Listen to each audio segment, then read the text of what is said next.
Hello everyone, welcome back to my channel. Guys, अगर आप मेरे चैनल पर नए हो तो प्लीज़ चैनल को सब्सक्राइब कर देना। वीडियो अच्छी लगे तो लाइक करना, कमेंट ज़रूर से कर देना। तो हम अपने फैन फिक्शन ड्रॉप डेयर का अगला पार्ट स्टार्ट करते हैं। पिछले पार्ट में हमने देखा था कि विंग की वजह से वांग जी बहुत बुरी तरीके से डर गया था और वो गुस्से में अपने रूम में चला गया था। अब आगे वांग जी करीब 2 घंटे से अपने बेड पे लेटा हुआ था और सोने की कोशिश कर रहा था, लेकिन उसे नींद नहीं आ रहा था। वो थोड़ी देर तक तो सोचता है उसे नींद क्यों नहीं आ रहा है, फिर वो सोचता है शायद उसने अपने कपड़े भी चेंज नहीं किया, इसलिए शायद उसे नींद नहीं आ रहा है। इसलिए वो तुरंत ही अपने बेड से खड़ा होता है और अपने बाथरूम में जाकर शावर लेने के बारे में सोचता है। फटाफट एक बाथ लेता है, अपने कपड़े को चेंज करता है, फिर अपने रूम में आकर ड्रेसिंग टेबल के सामने अपने हेयर को ड्राई करता है। हेयर ड्राई करते हुए वो विंग के बारे में सोचता है। उसे याद आता है कि विंग की तबीयत आज ख़राब थी, इसी वजह से वो जल्दी जल्दी अपनी कैफ़े से घर वापस आ गया था। वांग जी तो यही सोचकर घर में आया था कि वो आके विंग को चेक करेगा उसकी तबीयत कैसा है इस बारे में, लेकिन आने के बाद से जो कुछ भी हुआ उससे वो भूल ही गया कि उसे विंग के बारे में भी पता करना है। फिर वो अपने मन में ही सोचता है कि शायद अब तक विंग सो चुका होगा, और फिर कहता है अगर वो सो भी चुका होगा फिर भी मैं तो उसे एक बार जाके देख ही सकता हूँ, है ना। ऐसे ही खुद से फाइट करने के बाद आखिर में खुद से हार मानते हुए सोचता है कि एक बार जाके मैं चेक कर ही लूँगा। ऐसा सोचते हुए वो अपने कोम को ड्रेसिंग टेबल पर रखता है, फिर अपने रूम से बाहर निकल जाता है। वो धीरे धीरे विंग के रूम की तरफ जाने लगता है। वो सोचता है कि विंग अब तक सो चुका होगा, ऑब्वियसली वो सो ही चुका होगा ना। ऐसा सोचते हुए वो विंग के डोर के पास जाता है और डोर को जेंटली नॉक करता है, लेकिन अंदर से कोई आवाज़ नहीं आता। तभी वो अपने सर पर मारते हुए कहता है अबे वो दरवाज़ा कैसे खोल सकता है, वो तो सो ही चुका होगा ना। फिर से डोर को धीरे से खोलने की कोशिश करता है तो देखता है डोर अनलॉक है। वो डोर को खोलता है और अंदर जाता है। अंदर सारे लाइट्स ऑफ थे। वो धीरे से विंग के बेड के पास जाता है, बेड साइड लैम्प को जला देता है। लैम्प जलाते ही उसके सारे विंग का वो स्लीपिंग फेस आ जाता है। विंग बहुत ही पीसफुली सो रहा था। तो वे वांग जी थोड़ी देर तक विंग को देखता है, और जब वो उस लैम्प को फिर से ऑफ करने ही वाला था कि वो सुनता है विंग कुछ मम्बल कर रहा है। वो विंग की उस मम्बलिंग को सुनने के लिए धीरे से विंग के करीब जाता है, तो उसे महसूस होता है कि विंग की बॉडी से थोड़ा थोड़ा हीट बाहर निकल रहा है और विंग का बॉडी धीरे धीरे काँप रहा है। वांग जी को पहले कुछ समझ नहीं आया, इसलिए वो अपने हाथ को विंग के फॉरहेड पर रखा। तब उसे महसूस हुआ विंग की बॉडी बहुत ही ज़्यादा हॉट है, बहुत ही ज़्यादा। वांग जी सोचता है कैसे फीवर है, हाँ क्या उसने मेडिसिन नहीं लिया है, अभी तक उसका फीवर क्यों नहीं गया है। ऐसा सोचते हुए वो उस बेड साइड टेबल पर ही मेडिसिन ढूंढने लगा, लेकिन वहाँ पे कोई मेडिसिन नहीं था। वो उस रूम में चारों तरफ मेडिसिन ढूंढने की कोशिश करने लगा, जहाँ जहाँ वो ढूंढ सकता था, लेकिन उसे मेडिसिन कहीं नहीं मिला। फिर वो फिर से विंग के पास आता है और विंग की पूरी बॉडी को उस ब्लैंकेट से बाहर निकलता है और फिर अपने हाथों से चेक करने लगता है। उसकी पूरी बॉडी बहुत ज़्यादा हीट हो रही थी और ब्लैंकेट से बाहर निकलने की वजह से उसकी पूरी बॉडी और ज़्यादा काँपने लगी थी। विंग अब वांग जी की टी शर्ट को बहुत ही कस के पकड़ लिया था और धीरे धीरे कुछ मम्बल कर रहा था। वांग जी को कुछ भी समझ नहीं आता विंग की मम्बलिंग, लेकिन वो फिर से विंग की तरफ देखते हुए कहता है क्या तुमने मेडिसिन नहीं लिया है, तुम्हारी बॉडी इतना काँप क्यों रहा है। लेकिन विंग तो अभी हाफ कॉन्शियस था। वो वांग जी के किसी भी सवाल का कोई भी जवाब नहीं दे रहा था। वो बस वांग जी को बहुत ही कस के पकड़ रहा था। उसे देख के ऐसा लग रहा था कि उसे बहुत ज़्यादा ठंड लग रहा है और उसे अभी वार्म की ज़रूरत है। वांग जी फिर से विंग को बेड पे लिटाता है, विंग की मुट्ठी से अपने टी शर्ट को छुड़ाता है और उसे ब्लैंकेट से कवर करके तुरंत अपने रूम में चला जाता है और फिर से अपने रूम से फीवर की मेडिसिन उठाता है और विंग के रूम में आता है। विंग के रूम पे आते ही वो तुरंत ही एक पानी के ग्लास में थोड़ा सा पानी लेता है, उसमें उस मेडिसिन को घुलाता है और उसे धीरे धीरे विंग को पिलाने लगता है। मेडिसिन कड़वी होने की वजह से विंग पीना नहीं चाहता था, लेकिन वांग जी ज़बरदस्ती विंग को पिला देता है। लेकिन अभी तक विंग का पूरा बॉडी काँप रहा था। वांग जी 15 मिनट तक वेट तो करता है, लेकिन विंग की बॉडी काँपना अभी भी बंद नहीं हुआ था। इसलिए वांग जी बेड से उठता है, विंग की जो हाथ उसने कस के पकड़ा हुआ था उस हाथ को अपने हाथ से छुड़ाता है और विंग के बाथरूम में जाकर एक छोटा सा टॉवल और एक छोटा सा मग में ठंडा पानी भर के फिर से बेडरूम में आता है। फिर वो उस छोटे से टॉवल को उस ठंडे पानी में डुबोता है, उसे अच्छे से निचोड़ता है और विंग के हेड पर रख देता है। इससे विंग का फोrehead शायद थोड़ा सा ठंडा रहे। ऐसा सोचते हुए वो थोड़ी देर बाद ही उस टॉवल को पलट रहा था और फिर से उस ठंडे पानी में निचोड़ रहा था और फिर से विंग के हेड पर रख रहा था। जब वांग जी को ऐसा लगा कि विंग के हेड थोड़ा सा ठंडा हो चुका है, तो वांग जी वहीं पर बैठ जाता है और उस टॉवल को वैसे ही विंग के फोrehead पर रख देता है। ऐसे ही रहते रहते वांग जी देखता है कि विंग कुछ मम्बल करने लगा है। वांग जी फिर से अपने कान को विंग के चेहरे की तरफ बढ़ाता है और विंग जो कुछ भी मम्बल कर रहा है उसे सुनने की कोशिश करता है। तो उसे सुनता है कि विंग अपनी मॉम को बुला रहा है। जिसे सुनने के बाद वांग जी को याद आता है कि विंग अभी बुखार में है और वो शायद अपनी मॉम को मिस कर रहा होगा। ऐसा सोचते हुए वो फिर से विंग के हाथ को कस के पकड़ लेता है। जब विंग को महसूस होता है कि कोई उसके हाथ को पकड़ा है तो वो भी उस हाथ को बहुत ही कस के पकड़ लेता है और वो उस इंसान के और भी करीब चला जाता है और वांग जी के टी शर्ट को और कस के पकड़ लेता है। वांग जी कुछ नहीं कहता है, वो वैसे ही वहाँ पे बैठा रहता है। ऐसे ही बैठे बैठे कब उसे नींद आ जाता है उसे खुद भी नहीं पता चलता और वो विंग के पास ही लेट जाता है और विंग को बहुत ही कस के हक कर लेता है। अब हमें नेक्स्ट मॉर्निंग का सीन दिखाया जाता है जहाँ विंग का नींद सबसे पहले खुलता है। वो अपने आंखें खोलते ही अपने सामने एक ब्यूटीफुल सा फेस देखता है। विंग इस ब्यूटीफुल फेस वाले इंसान को देखने में इतना बिजी हो जाता है कि वो अपने मन में ही सोचने लगता है कि ये इंसान कितना हैंडसम है। अगर ये इंसान थोड़ा सा पोलाइट होता और अपने एरोगेंस को थोड़ा सा कम कर पाता तो शायद अभी ये इंसान इस चाइना का सबसे परफेक्ट मैन का अवार्ड भी जीत चुका होता। ऐसा सोचते हुए वो थोड़ा सा स्माइल करता है और अपने हाथ को उस वांग जी के फेस पर फहराने के लिए उठाता है कि कुछ बातें उसके दिमाग पर हिट करता है। वो सोचता है, वांग जी, लान वांग जी मेरे कमरे में क्या कर रहा है, वो भी इतना सुबह और वो भी मेरे बेड पर, ये तो मेरा ही कमरा है ना। ऐसा सोचते हुए वो अपने हाथ को तुरंत ही उस जहाँ पे था वहाँ से अपनी तरफ खींचता है और अपने कमरे की चारों तरफ देखने लगता है। वो बार बार अपने कमरे की चारों तरफ देखता है क्योंकि उसे लग रहा है उसने अगर गलती से लान वांग जी के कमरे पे तो नहीं आ गए ना। लेकिन जब वो कंफर्म हो जाता है कि ये उसका ही कमरा है तो तुरंत ही अपनी जगह से उठ जाता है, जिससे वांग जी विंग के बेड पर तुरंत ही नीचे गिर जाता है, जिससे वांग जी बहुत ज़ोर से चिल्लाते हैं, ओ व्हाट द हेल, क्या कर रहे हो तुम। ऐसा कहते हुए वो अपने पीठ को सहलाने लगता है। उसके बम पर बहुत ज़ोर से लगा था। विंग भी कहता है कि तुम यहाँ क्या कर रहे हो, क्या ये तुम्हारा कमरा है, ये मेरा कमरा है, क्या तुम जानबूझकर मेरे कमरे में आके मेरे बेड पे सो गए थे, और ये कैसा बिहेवियर है, तुम मेरे साथ ऐसे कैसे सो सकते हो और मुझे इस तरह से कैसे पकड़ सकते हो। ऐसा कहते हुए वो वांग जी पर भड़कने लगा। तभी वांग जी विंग को घूरते हुए कहता है, मैं जानबूझकर यहाँ नहीं आया था, कल तुम्हें बहुत तेज़ फीवर आया था, अगर मैं कल नहीं आता ना तो आज सुबह तक तुम फीवर से मर चुके होते। ये सुनते ही विंग का नज़र उस बेड साइड टेबल पर जाता है जहाँ पर फीवर का मेडिसिन, वो वाटर मग और टॉवल पड़ा हुआ था। विंग सोचता है क्या मेरा फीवर कल बढ़ चुका था। फिर वो वांग जी से कहता है, तो क्या हुआ, अगर मेरा फीवर बढ़ चुका होता तो तुम मुझे मेडिसिन दे के इस रूम से जा भी तो सकते थे। फिर वांग जी कहता है, तुम मुझे जाने देते तो ना, तुम मुझे ऐसे पकड़े हुए थे कि मेरा तुम्हारा पूरी ज़िंदगी मेरे ऊपर बसा हुआ है। ये सुनते ही विंग का पूरा फेस रेड हो गया था।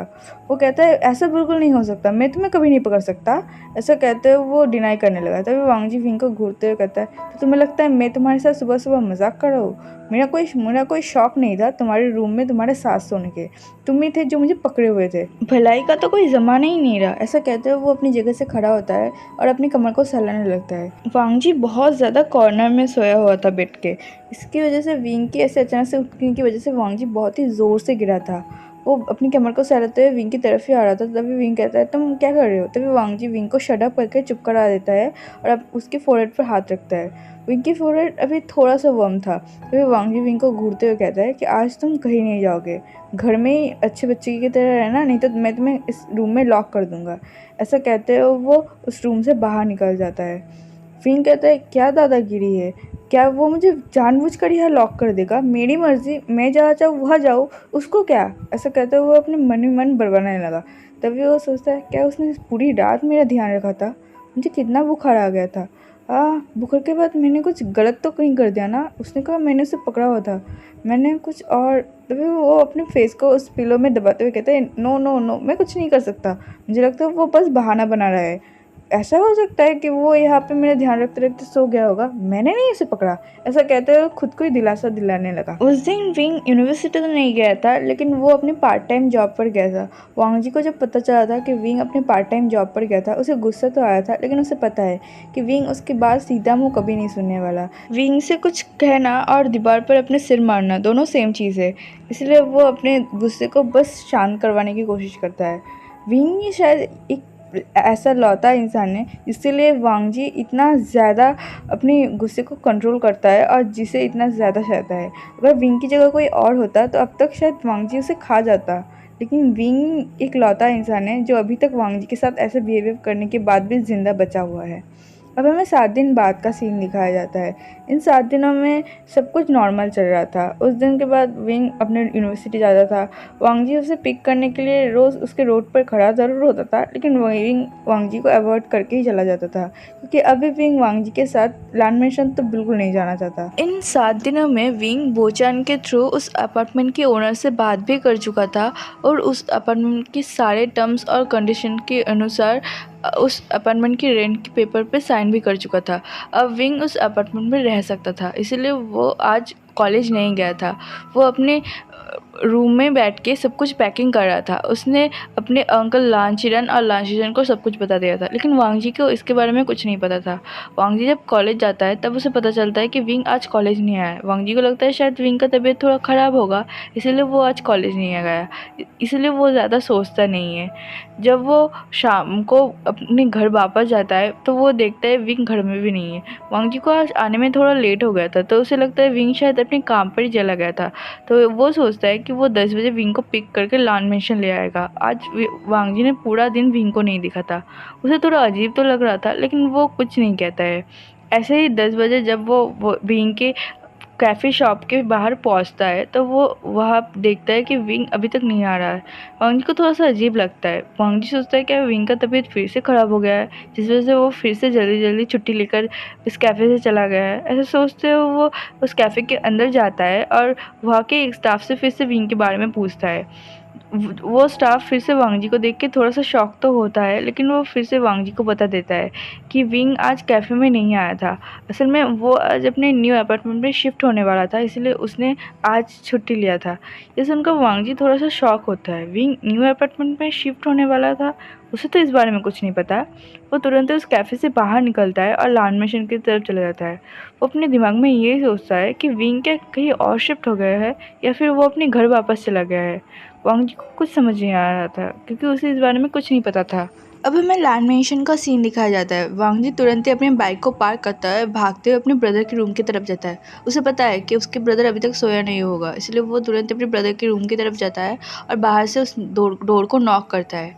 शीजन को जब समझ आता है कि कोई उसके डोर के बाहर नॉक कर रहा है, वो तुरंत ही उसे अंदर आने के लिए कह देता है। वांग जी तुरंत ही शीजन के रूम के अंदर चला आता है और अपने ब्रदर से विंग के बारे में पूछने लगता है। शीजन वांग जी के मुँह से विंग के बारे में सुनकर थोड़ा सा हैरान होता है। वो कहता है, क्या हुआ, विंग ने तुम्हें कुछ नहीं बताया क्या? ये सुनने के बाद वांग जी कहता है, नहीं, विंग कहाँ है ब्रदर? ये सुनते ही शिचन कहता है, वो एक न्यू अपार्टमेंट पे शिफ्ट हो गया है। मैंने और अंकल ने कहा था कि उसे यहाँ से जाने की कोई ज़रूरत नहीं है, लेकिन वो जाना चाहता था, इसलिए हमने भी ज़्यादा फोर्स नहीं किया। तभी वांग जी कहता है, वो कहीं और शिफ्ट हो गया है, वो कहाँ शिफ्ट हो गया है? तभी शिचन कहता है, मुझे नहीं पता, तुम खुद ही विंग से क्यों नहीं पूछ रहे थे कल?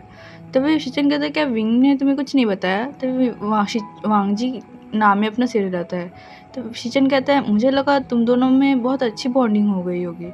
तभी वांग जी कुछ नहीं कहता उस बारे में। उसके बाद वो शिचन को गुड नाइट विश करता है और उस रूम से बाहर निकल जाता है। अब हमें नेक्स्ट दिन का सीन दिखाया जाता है। नेक्स्ट डे वांग जी कॉलेज की गेट के बाहर ही खड़ा हुआ था। ऐसा उसे देख के ऐसा लग रहा था कि वो किसी का बहुत ही बेसब्री से इंतज़ार कर रहा होगा। ज़ाओलुशी और जिंगी वो दोनों भी कॉलेज के गेट से अंदर आ ही रहे थे, तो वो दोनों भी वांग जी को बाहर कॉलेज के गेट में किसी के लिए इंतज़ार करते हुए देखते हैं। ज़ाओलुशी तुरंत ही वांग जी के पास जाता है और स्माइल करते हुए उसे गुड मॉर्निंग विश करता है। कहता है, कैप्टन, आप यहाँ क्यों खड़े हुए हैं? क्या आप किसी का इंतज़ार कर रहे हैं? वांग जी उसके बातों का कोई जवाब नहीं देता। तभी उसका नज़र फिर से गेट की तरफ जाता है, जहाँ विंग, न्योसंग और वोचंग वो तीनों ही हंसते हुए अंदर की तरफ आ रहे थे। फिर वोचंग विंग से पूछता है कि तुम्हारा अपार्टमेंट ठीक तो है ना? वहाँ तुम्हें प्रॉब्लम तो नहीं हो रहा है? तुम ठीक से शिफ्ट तो हो गए हो ना? फिर विंग स्माइल करते हुए कहता है, हाँ, मैंने कल पूरा दिन लगा दिया था शिफ्ट होने में। मैं सब कुछ परफेक्टली शिफ्ट कर रहा था, इसी वजह से मैं कल ना कॉलेज जा पाया, ना मैं अपने काम पे जा पाया।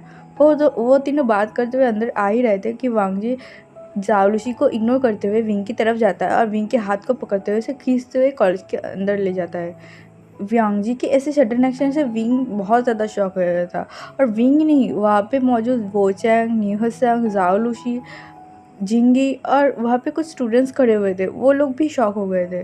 वांग जी विंग को खींचते हुए उस प्रैक्टिस रूम की तरफ ले जा रहा था।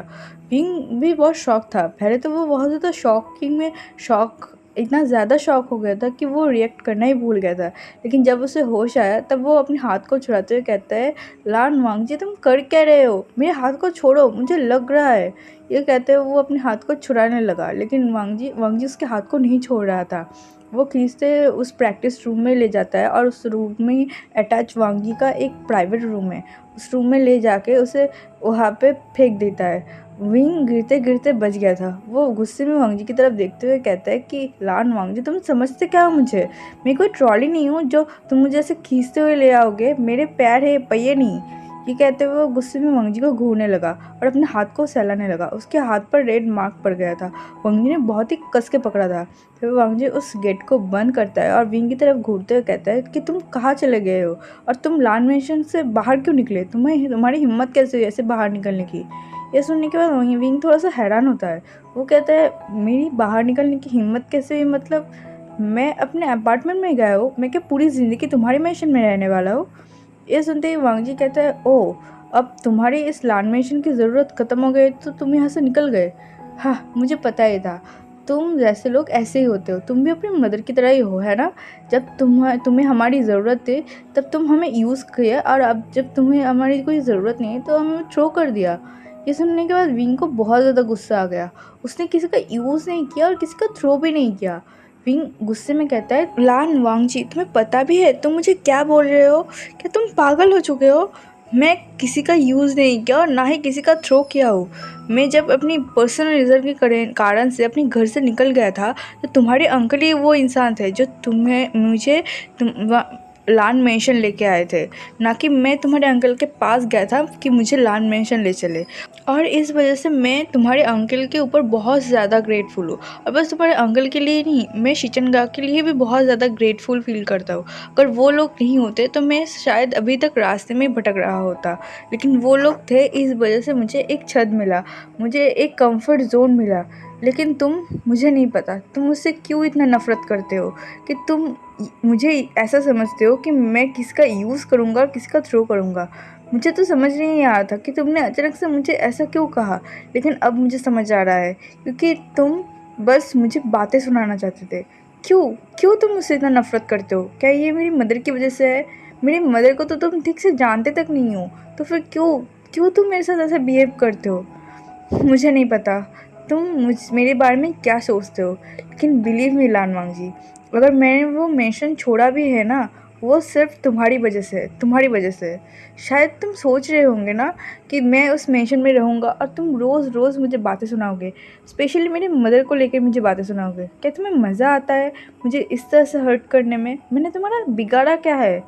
क्यों तुम मुझसे इतना नफ़रत करते हो? देखो लानवांग जी, मैंने वो मेंशन छोड़ा है, वो बिल्कुल मेरा पर्सनल रीज़न है। मैं चाहूँ जब चाहूँ तब वो मेंशन छोड़ सकता था और मैंने अंकल से भी इस बारे में पहले से ही बात किया था। और तुम कोई भी नहीं होते हो मुझे उस मेंशन में रोकने वाले, तुम मेरे कुछ नहीं लगते हो, इसलिए बस मुझसे दूर रहो, समझे तुम? ऐसा कहते हुए वो उस रूम से बाहर निकल जाता है। विंग की आंखों में बहुत ज़्यादा आंसू भर गए थे, उसे बिल्कुल पसंद नहीं है। वांग जी उसका इंसल्ट करता है, वो पी जाता है, लेकिन वांग जी उसकी मदर के बारे में भी इंसल्ट कर रहा है। उसने उस दिन बस वांग जी की मदर की बात को लेकर थोड़ा सा एग्जाम्पल दिया था। वांग जी ने किस तरह से रिएक्ट किया था। क्या वांग जी को भी नहीं लगता कि उसे भी उसकी मदर के थोड़ा सा रिस्पेक्ट करना चाहिए? वो अगर विंग उसकी मदर के बारे में ये सब बातें बोले तो उसे बुरा लगता है। जब वांग जी उसकी मदर के बारे में ये सब बोलता है, क्या विंग को बुरा नहीं लगता है? विंग को भी तो बुरा लगता है ना, वो विंग का मदर है, विंग उससे प्यार करता है। कैसे वांग जी विंग की मदर के बारे में विंग को ये सब बोल सकता है? उसे हक किसने दिया है? विंग यही सब सोचते हुए उस रूम से बाहर जा रहा था। विंग के आंखों से कैसे कब वो आंसू उसके गालों से बहते हुए उसके गले तक आ गया था, विंग को भी पता नहीं चला। वो भागते हुए वॉशरूम में जाता है और उसको वॉशरूम में लॉक कर लेता है। उसे बहुत बुरा लग रहा था, पता नहीं क्यों, लेकिन वांग जी की ये सब बातें उसके दिल में बहुत ज़्यादा चोट पहुंचा रहा था, बहुत ही ज़्यादा।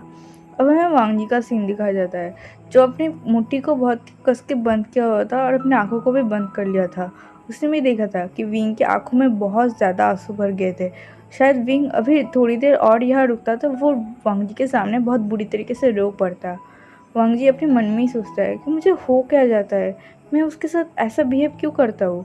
मैं उससे नफ़रत नहीं करता हूँ, बस मुझे पसंद नहीं आया कि वो उस लान मेंशन से बाहर चला गया, वो अकेला रह रहा है। बस मुझे ये सुन के बहुत गुस्सा आ गया। उसने मुझे बताया भी नहीं कि वो उस लान मेंशन छोड़कर जा रहा है, इसलिए मुझे गुस्सा आ गया और गुस्से में मैंने ये सब कह दिया। ओह गॉड! मेरे साथ हो क्या रहा है? मुझे क्यों गुस्सा आ रहा है? वो कहीं भी जाए, मुझे क्या फ़र्क पड़ता है? ऐसा सोचते हुए वो अपनी फ्रस्ट्रेशन में अपने बालों को बहुत ज़ोर से खींचता है और वहीं पे बैठ जाता है। तो चलिए एवरीवन, मैं अपने पार्ट को यहीं रोकती हूँ। आई होप आप इस फैन फिक्शन को एंजॉय कर रहे होंगे। एंजॉय कर रहे हो तो प्लीज़ लाइक करना और कमेंट के थ्रू मुझे ज़रूर बताना कि आपके फैन फिक्शन कैसा लगा। मिलते हैं नेक्स्ट पार्ट में, तब तक के लिए बाय बाय।